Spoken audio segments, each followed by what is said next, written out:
How's it going out there, YouTube? My name is Jesse, and I am back for another comic book video. And keeping with the theme of my last couple of videos, I am still covering the Golden Age.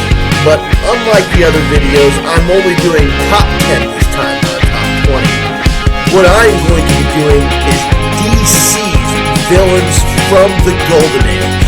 And for a new video, hey, I got a new t-shirt. This is the original Gangsters, and this is actually a shirt full of Golden Age villains, ironically enough.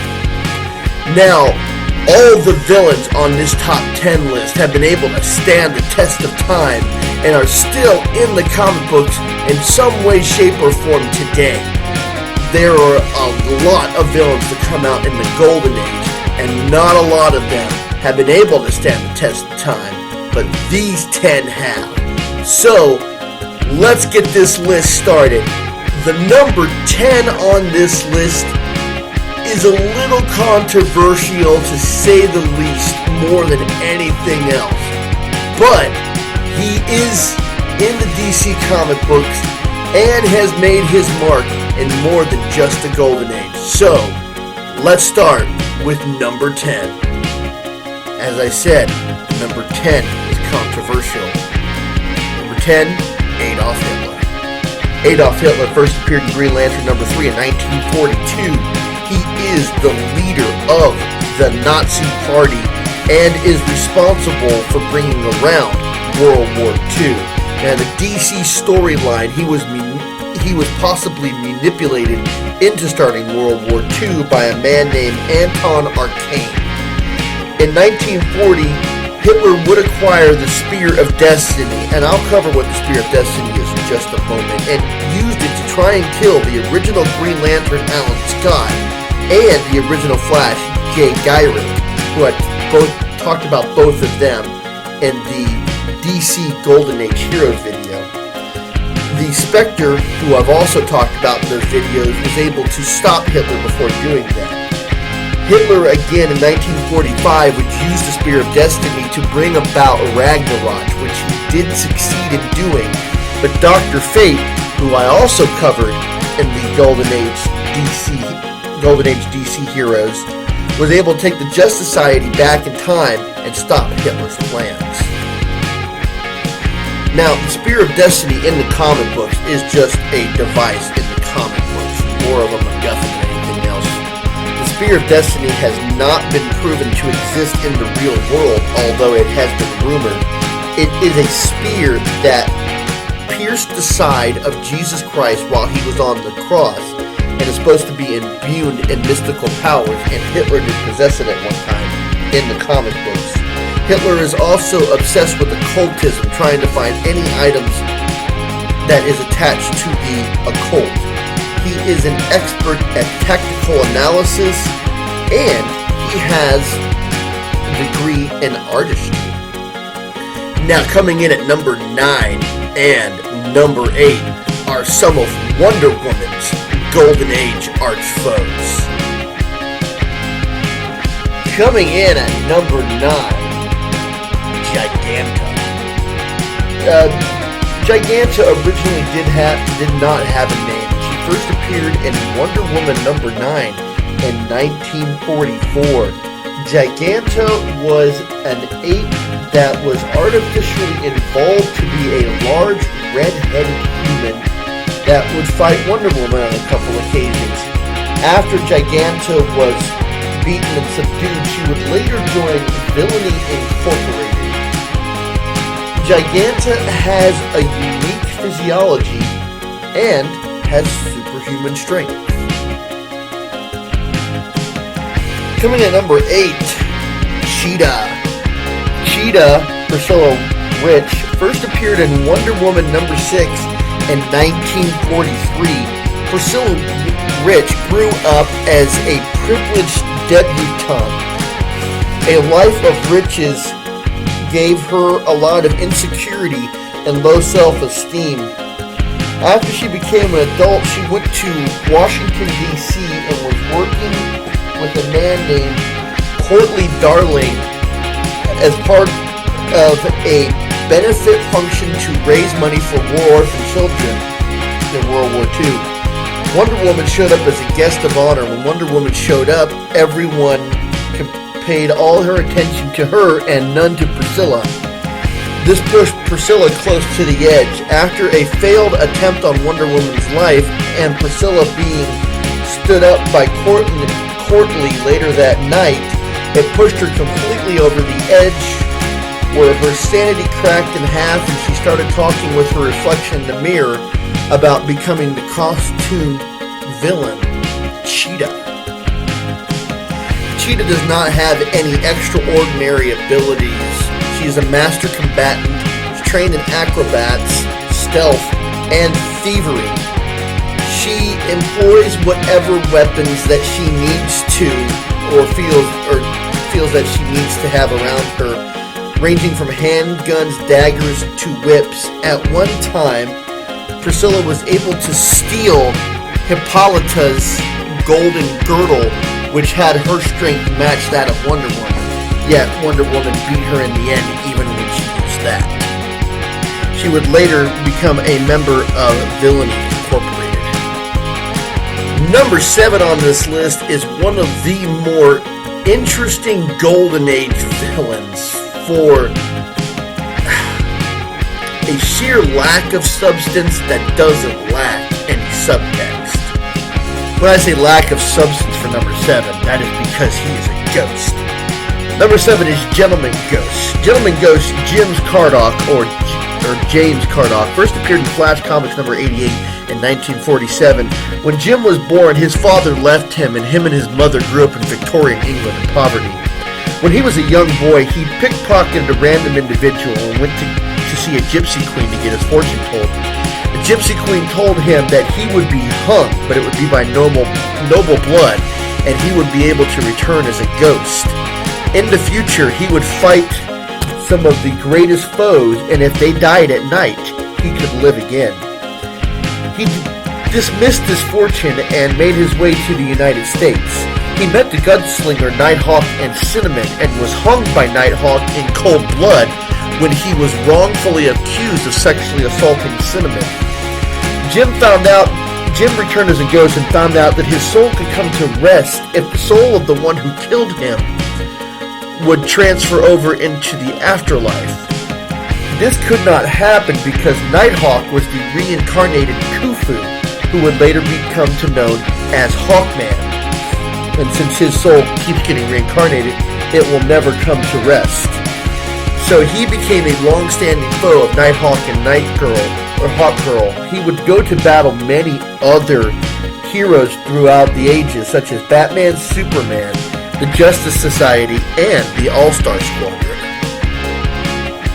He has the power of invisibility. Normally when you look on his face, you see a floating hat and a monocle. He does this so people won't see his decaying face. He has the ability to become intangible, which he can go through solid objects such as walls or people. He has the ability of teleportation. It can be as short as teleporting across the room, or he can teleport to other states. He even has the ability to teleport across dimensions. He's also an expert marksman. He is vulnerable to nth metal. He cannot harm virgins and can be killed with anybody who has noble blood in their lineage. He also carries a pair of flintlock pistols that, despite being ghostly pistols, can fire real projectiles. Now, number 6 and number 5 are both geniuses.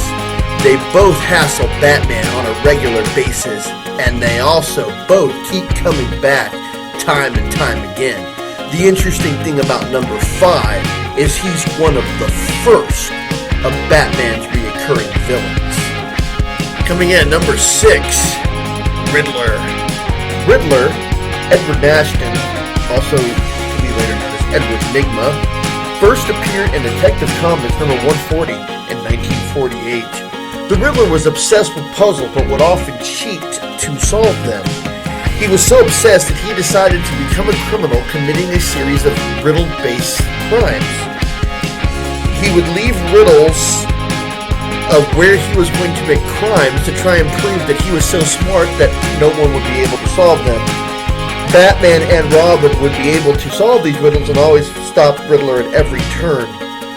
Riddler decided that he would stop leaving clues for Batman and Robin, but he was so obsessed with this that he would even leave clues for them without even realizing it. The Riddler is a thief. He also has a genius-level intellect and is a master of escapology. Coming at number 5, Hugo Strange. Hugo Strange first appeared in Detective Comics number 36 in 1940. Hugo grew up as an orphan in the streets of Gotham in a section known as Hell's Cubicle. As he grew up, he was very well respected by the scientific community at large. He even became a professor of psychiatry at Gotham State University, but got his tenure revoked when he started participating in bizarre experiments. Hugo Strange and his assistant were often experimenting on people to try and cure disease and imperfections. Although the results turned these people into cannibals, he became the scorn of the scientific community, turned to crime, and gained the ire of Batman. Through deductive reasoning and the fact that he is a genius, he was able to postulate who Batman was, and not only was he able to capture Batman, he decided to imitate him on many occasions. Hugo Strange does have a genius-level intellect. I also covered him on my top 10 genius villains of DC list. His genius-level intelligence includes chemistry, genetics, psychiatry, tactical analysis. He's trained in gymnastics and martial arts, even though he does suffer a degree of mental illness. Hugo Strange would also go on to be one of the first of Batman's reoccurring villains. Now, if number 4 is defeated, he's never defeated for very long and always keeps coming back time and time again. He is the living embodiment of going to live forever because the good die young. Coming in at number 4, Vandal Savage. Vandal Savage, Vandar Ag II, first appeared in Green Lantern number 10 in 1943. Vandal Savage's story actually starts 50,000 years ago when a meteorite crashed to the Earth. A lot of cavemen saw it, but Vandar was the only one who went up to it. And as such, the radiation that came off of the meteor gave him increased intelligence and immortality.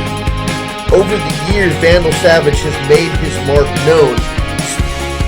Some of the things that he's done is he destroyed the city of Atlantis, which is the Lost City. He formed the Illuminati, and he also went around for a period of time as Blackbeard the Pirate. He's also one of the founding members of the Injustice Society and has claimed to be behind every war that mankind has ever engaged in. Vandal Savage is immortal and a genius. He has an advanced level of hand-to-hand combat.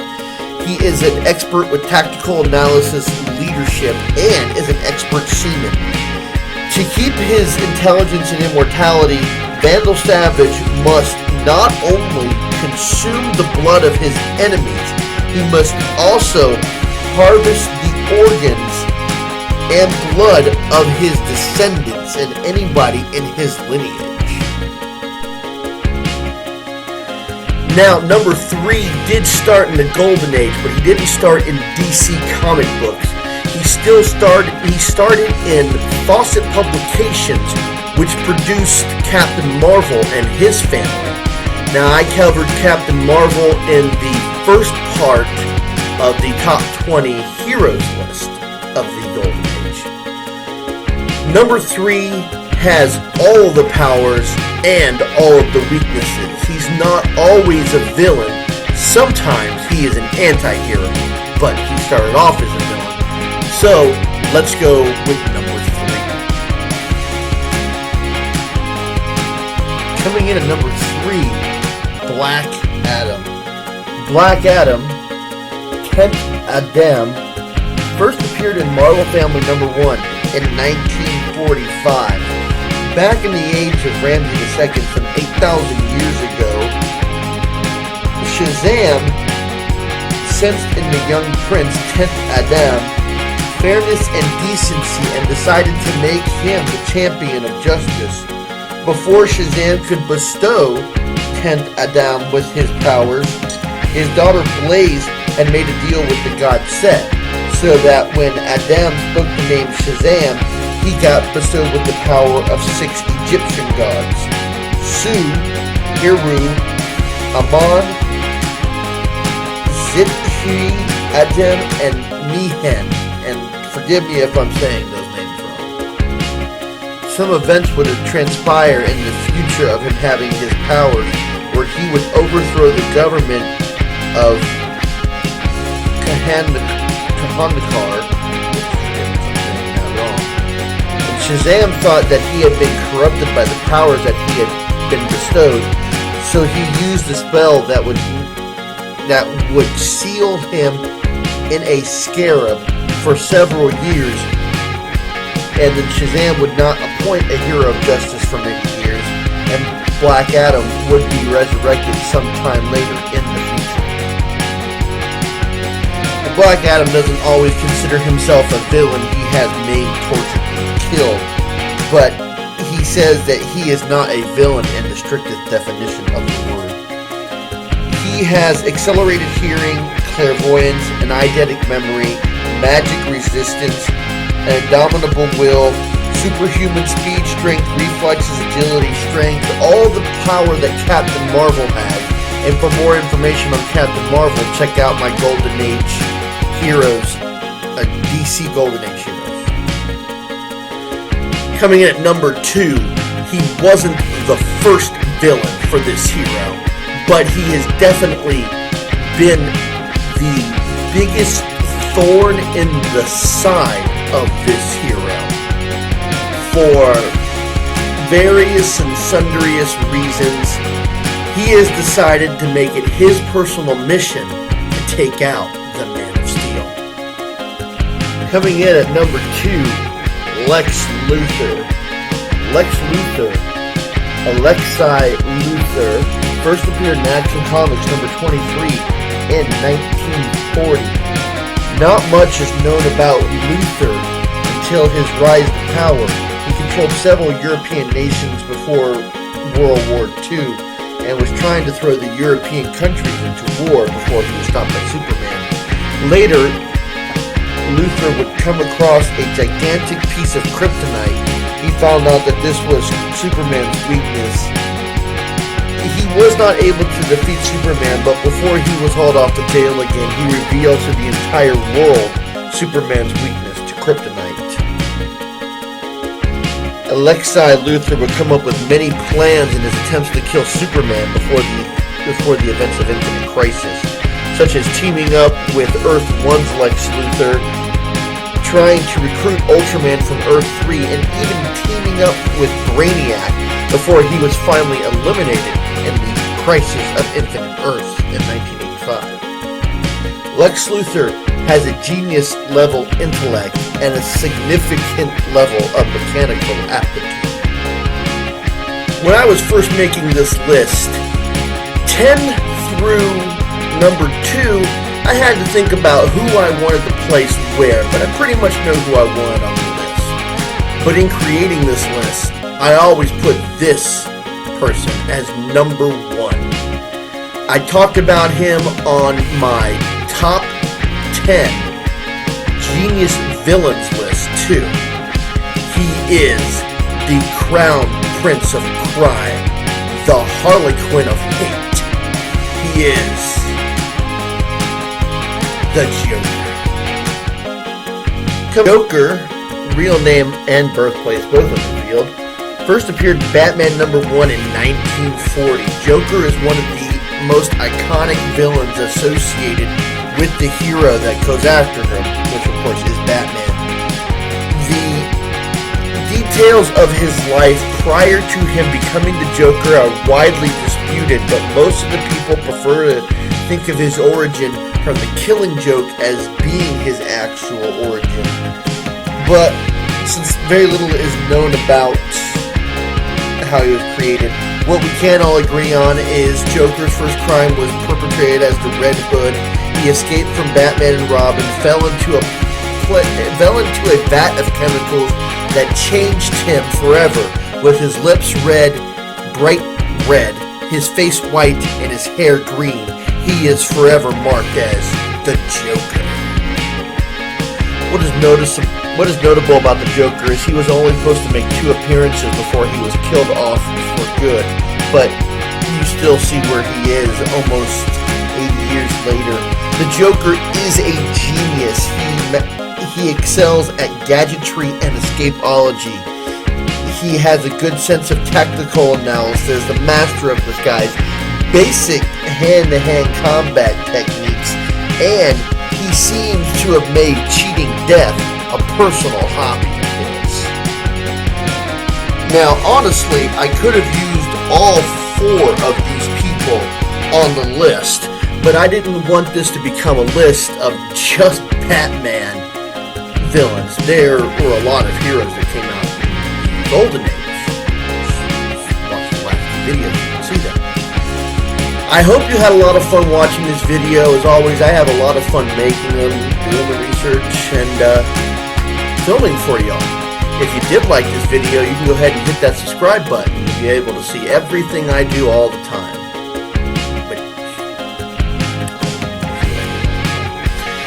If you have any questions, comments, concerns, or people that you thought should have been at this list, you can leave a comment in the comment section, or you can leave a message for me on Facebook, and I'll leave the information in the credits. If you want to follow my Tumblr page, which I update rather sporadically, but I try to do at least once a week, I'll put the information to the credits for that as well. So, until next time.